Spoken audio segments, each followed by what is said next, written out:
On a tous déjà eu ce sentiment, non? Une idée géniale, une motivation soudaine, et on se dit « ça c'est moi ». Mais et si c'était plus complexe que ça? Aujourd'hui, on va plonger dans cette idée un peu vertigineuse que nos efforts, nos aspirations ne viennent peut-être pas vraiment de nous. On va s'inspirer d'un dialogue avec la mer qui vient complètement bousculer notre vision de l'individu. Tout part de cette interrogation. Une question très personnelle, presque déstabilisante. Quand on sent cette force qui nous pousse à avancer et à créer et à devenir meilleur, est-ce que c'est vraiment soi qui est à l'origine de tout ça? C'est le point de départ de toute notre exploration. Et voilà le cœur du conflit, posé noir sur blanc. D'un côté, on a le réflexe de l'ego. C'est mon aspiration, c'est mon effort. On s'approprie le truc. Et de l'autre, une perspective qui change tout. On ne serait pas la source, mais juste le canal. L'aspiration ne viendrait pas de nous, elle passerait à travers nous. C'est une sacrée différence. Et c'est là que ça devient vraiment fascinant, la réaction psychologique à cette idée. La mère observe que si on enlève à quelqu'un le mérite personnel de son effort, eh bien, tout s'écroule. Plus aucun intérêt, plus de motivation. Mais pourquoi ? Tout simplement parce que l'ego, privé de sa petite récompense, de sa satisfaction, il arrête de jouer, il boude. Alors regardons d'un peu plus près cette fameuse résistance de l'ego. Il est décrit comme étant par nature orgueilleux. Ce qu'il veut, c'est la satisfaction d'être la cause, la source. Si on lui enlève ça, c'est simple, il refuse de collaborer, il se met en grève. Et c'est ce blocage-là qui peut nous coincer dans les mêmes schémas pendant des années, même quand on sent qu'un grand changement est juste là, à portée de main. C'est une force d'inertie hyper puissante. Et là, on tombe sur un paradoxe qui est juste incroyable. L'ego a un tel besoin de posséder quelque chose, n'importe quoi, que si on lui dit que ses qualités viennent en fait d'une force plus grande, il va s'accrocher à ses défauts comme à une bouée de sauvetage. Il préfère se dire « Ah oui, les choses horribles, ça, c'est bien moi », plutôt que de lâcher son petit sentiment d'identité séparée. Ça montre bien la puissance du truc. Du coup, la question qui vient juste après est logique. Si tout ça, le bon comme le mauvais, ne vient pas de moi, alors d'où ça vient? Et ça nous ouvre à une vision complètement différente de ce que ça veut dire être un individu. Pour nous aider à visualiser cette nouvelle perspective, la source nous offre une métaphore vraiment parlante. Il faut oublier l'idée d'être une sorte de sorteresse privée avec un propriétaire bien défini. Il faut plutôt s'imaginer comme une place publique, un grand carrefour où une multitude de forces se croisent, entrent, sortent en permanence. Et qu'est-ce qui traverse cette place publique? Eh bien, c'est tout ça, des forces universelles comme l'inconscience collective, les désirs, les impulsions. Elles nous traversent et nous animent. En fait, la source suggère qu'on est un peu comme des marionnettes, persuadées de bouger toutes seules, alors qu'en réalité, les fils sont tirés par ces grands courants qui nous dépassent.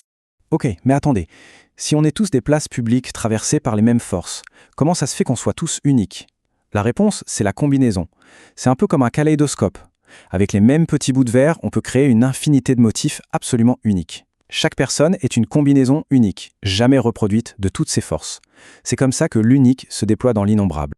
Bon d'accord, mais alors si cet ego n'est qu'une illusion, une construction temporaire, à quoi il sert au juste? Est-ce qu'il a quand même une fonction utile dans ce grand plan? La réponse est oui, et elle est même super importante.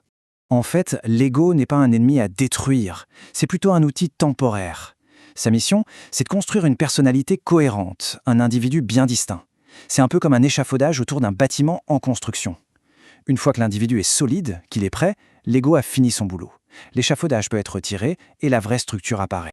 Et dans la même logique, les difficultés, les forces adverses, elles ont aussi un rôle à jouer.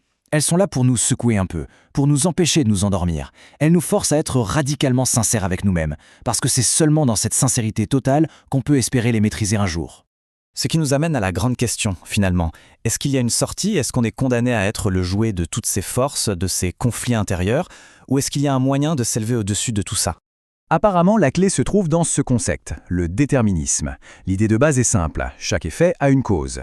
Mais là où ça devient passionnant, c'est que la source ne parle pas d'une seule loi de cause à effet, mais de plusieurs champs de lois qui se superposent, un peu comme des calques. Et c'est en comprenant ces différentes couches qu'on trouve la porte de sortie. Alors tout en bas de l'échelle, on a le déterminisme physique. C'est le monde matériel avec ses lois qui nous semblent immuables. On lâche une pierre, elle tombe. C'est la couche la plus évidente, le socle sur lequel tout le reste est construit. Mais juste au-dessus, une autre couche vient tout changer, le déterminisme vital. C'est le monde des désirs, des impulsions, de la vie qui veut vivre. La faim, par exemple, peut nous pousser à agir contre la loi de l'inertie. Cette force de vie peut déjà tordre les lois purement physiques. Et ça nous donne un premier petit espace de liberté.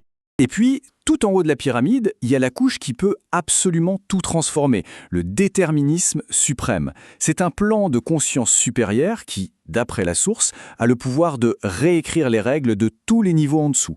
C'est comme si un programmeur pouvait modifier le code source du jeu en direct. C'est ça la vraie clé de la transformation. La question c'est, comment on fait pour se brancher sur cette force suprême? Les pistes proposées ici, l'aspiration, la volonté, le don de soi, elles ont toutes un point commun. Il faut aller au-delà de l'ego. Il s'agit de s'ouvrir, de souffrir, d'accepter de se soumettre à quelque chose de bien plus grand que soi. C'est cet acte de lâcher prise qui établit la connexion. Et c'est là que tout ça devient très concret, presque tangible.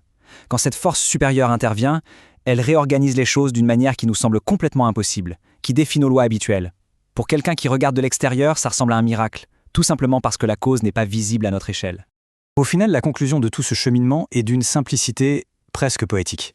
Tout le secret, pour échapper aux lois qui nous enferment et permettre à cette force supérieure d'agir, c'est de savoir comment grimper. C'est tout. Atteindre ce point de conscience le plus élevé. Et on va se quitter là-dessus avec cette question, qui est en fait une invitation. Si le seul secret, c'est de grimper, alors qu'est-ce que ça veut dire cet acte pour chacun dans sa propre vie? C'est peut-être exactement là que le véritable voyage intérieur commence.